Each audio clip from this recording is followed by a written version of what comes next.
Écoutez, je vous remercie d'être venus aussi nombreux à ce nouveau club de l'immobilier, là en l'occurrence d'Objectif Languedoc-Roussillon.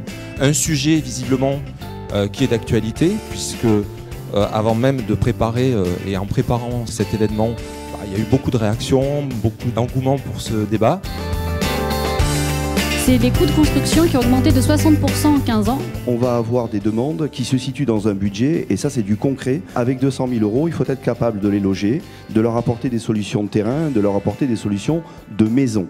Il faut aujourd'hui que les aménageurs et les constructeurs et les collectivités aussi, parce qu'elles sont impliquées dans ces décisions d'aménagement de programme, travaillent ensemble en amont. La deuxième option qui se présente à nous, c'est de grouper un certain nombre de constructeurs ensemble pour optimiser le coût de construction, mutualiser le coût de construction pour baisser aussi le coût de la construction. Le fait de pouvoir baisser mécaniquement le prix pourrait rendre finançable beaucoup plus de ménages. Et on doit être vertueux pour pouvoir s'y atteler. On a fait un constat comme quoi effectivement le coût de construction qui représente 50 ou 60% sur le prix de vente pèse.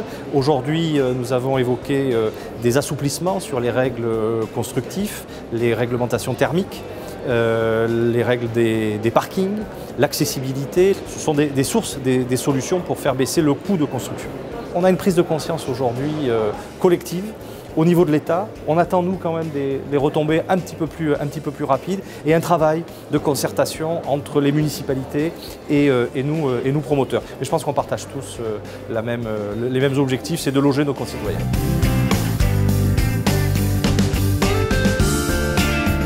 Quand on est dans nos débats montpelliérains, de dire oui, le problème du coût de construction, ce sont des vrais sujets bien sûr, mais il ne faut pas oublier que cette ville fait envie et qu'elle continue à se développer et que l'action politique va dans ce sens. Nous avons la capacité et la qualité de pouvoir faire des vrais quartiers qui ont une vraie tenue architecturale, une vraie tenue urbaine, qui fait la qualité de notre territoire de Montpellier, de la métropole, et qui est reconnue nationalement, et je dirais presque internationalement. Montpellier, la ville qui fait envie.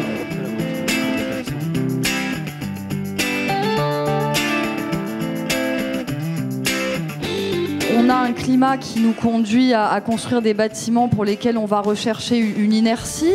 L'inertie, c'est le béton, c'est la pierre. La pierre, on a beaucoup de carrières dans notre région. Enfin, à un moment, il y a des logiques quand même à remettre en œuvre qui permettent surtout de ne pas rendre exsangues nos entreprises locales qui sont déjà extrêmement atteintes par la crise que nous rencontrons depuis quelques années. Nous devons nous questionner aujourd'hui de quels sont nos modes de construction propres à notre région, comment mettre en valeur nos entreprises, leur savoir-faire, comment mettre en valeur nos filières locales et comment remettre mieux en adéquation les logements que nous allons proposer avec les attentes des ménages. Et bien là, il faut réaliser une vraie démarche de projet. Et pour moi, elle est très importante.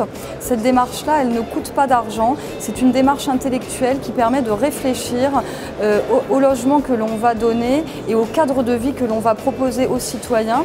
Parce que construire des logements, c'est avant tout proposer un cadre de vie aux habitants.